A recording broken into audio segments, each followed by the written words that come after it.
Magandang tanghali po sa lahat. Dito kasi sa amin sa pwesto namin, medyo prone talaga sa sa alon kasi napakalapit lang namin sa dagat. Actually, parang mga ilang hakbang lang dagat na. At parang ayaw din namin na gusto naming i-develop yung lugar na to kasi napakaganda din talaga at napaka refreshing sa utak sa pagkagising mo, kaharap mo yung dagat, parang nasa resort ka. So ngayon, yung problema namin ngayon, may breakwater na kami ditong ginawa pero hindi pa siya ganun kataas. Naapawan pa siya ng dagat kaya pag once na lumaki yung dagat tapos medyo maalon, yung hampas ng alon talaga doon talaga babagsak sa pader ng bahay namin. Tapos hindi nakabaguhan yung pinakahaligi ng bahay namin, yung pinaka parang pader niya medyo na parang nasisira na yung hollow block, kaya pag once na hinampas siya ng alon, pasira na siya talaga at sisirain na siya, madali na lang siyang sirain. So ngayon naisipan namin na habang mababa pa yung breakwater namin at medyo malaking pera pa yung kailangang gastusin para lang siya mapataas, so naisipan namin na gawan muna siya ng riprap doon mismo sa may haligi ng bahay namin, para pag once na tumaas yung dagat, siya na yung magdedepensa muna habang mababa pa yung breakwater, siya muna yung magdedepensa sa alon para hindi ma-wash out yung buhangin na natambak doon sa may bahay namin pag once nasira yung haligi. Parang sayang din, and then parang babalik kami sa una. So pansamantala, at parang hindi rin naman pangsamantala kasi yung riprap na yon na gagawin namin, siya na rin yung gagawin naming pinakahaligi pag once na repair na namin yung bahay namin. Kaya nung mga nakaraang araw, sinimula na namin kasama ko si tatay, and then meron kaming isang kasamang laborer. Yung sila yung taga-ayos, taga-file doon, and then kami ni tatay yung taga-halo ng semento. So ngayon, si tatay kasi ay lumaot, and then yung laborer namin pinastop na rin namin kasi wala na kaming budget pang bayad. So yung gagawin ko ngayon, i-try ko siyang gawin. Wala akong experience, ita-try kong gawin mag-isa. Hindi ko alam kung magagawa ko ba siya ng maayos, pero gusto kong subukan na gawin siyang mag-isa na mag-riprap. Siguro yung una kong gagawin, maghahakot muna ako ng mga buhangin, mga 7 farts, kasi yung ginagawa nila nung nakaraan, so ganon din yung susundin ko. 7 sakong buhangin and then 1 sakong semento. So maghahakot muna ako ng buhangin, mga 7 sako. Pagkatapos ay ilalagay ko doon sa pinakamalapit sa gagawin ko. After nun, siguro bago ako magpa-file ng mga bato, para pagkatapos kong ma-file yung mga bato, tsaka ako maghahalo ng semento, para buhos ng buhos na lang ako at hindi na masyadong mahirap. So yun yung diskarte na gagawin natin ngayon, at tara, subukan natin kung magagawa ba talaga natin ng maayos. So let's go.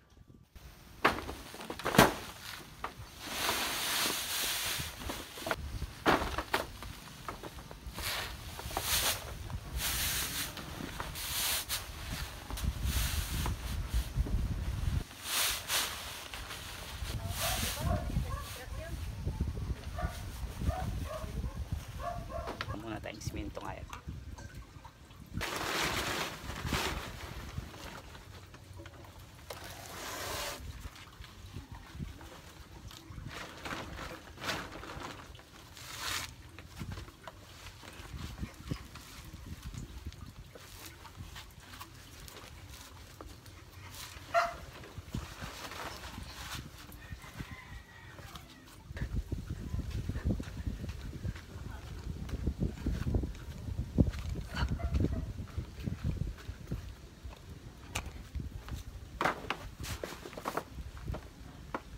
So ngayon, yung bato naman, ipa-file muna natin siya dito.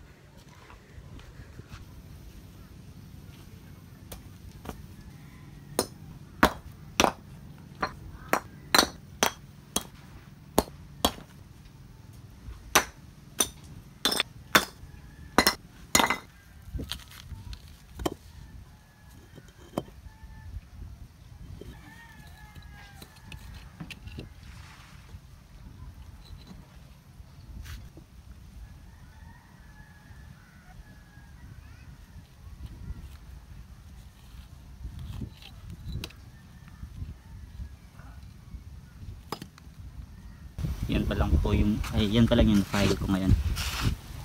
Siguro pwede na ang simulan maghalo para malagyan ko na siya ng semento.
Start na tayo magbuhos ngayon. Pwede na to.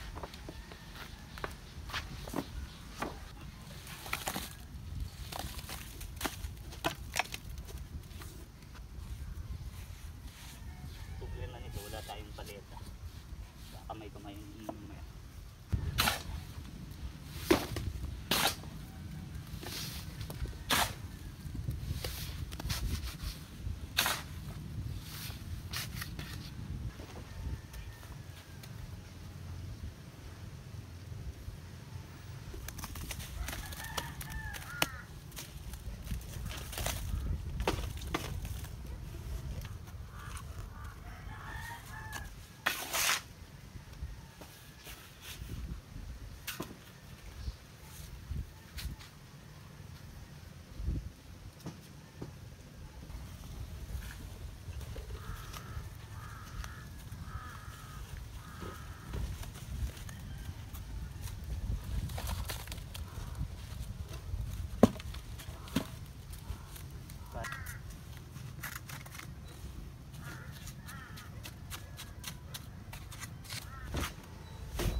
So file muna tayo ulit ng bato.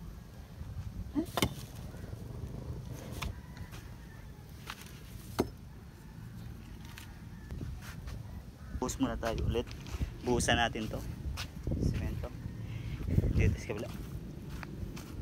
Tulog-tulog na yung mga pakis ko din.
Parang namumula na yung mukha ko. So, yan. Ubos na rin yung hinalo natin kaninang isang sako. So, ito lang yung inabot ng isang sako natin. Dito tayo nag-start yung isang sako natin. Tapos, hanggang dito lang yung gawa natin. Isang file lang yan. So, yung plano namin siguro, kulang pa yan ng mga tatlong file ata. Yan, tatlong file pa siguro yan. Mula doon hanggang dito. Kasi pag once na tinibag na namin to, parang ito na yung gagawin naming pinakahaligi niya.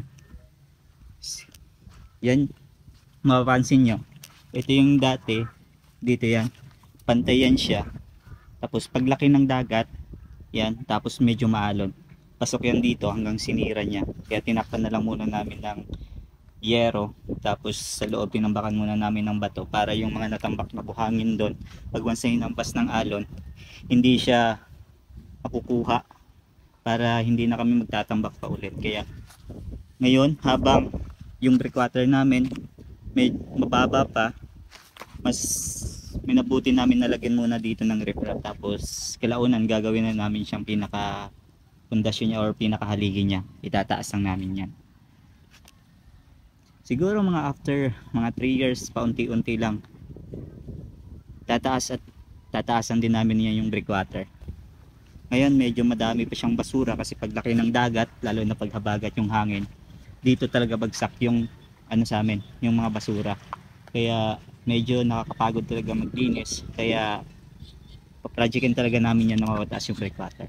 At parang resort to siguro pag natapos. Yun yung plano ko dito. Tapos lagyan ko dyan ng mga kubo-kubo.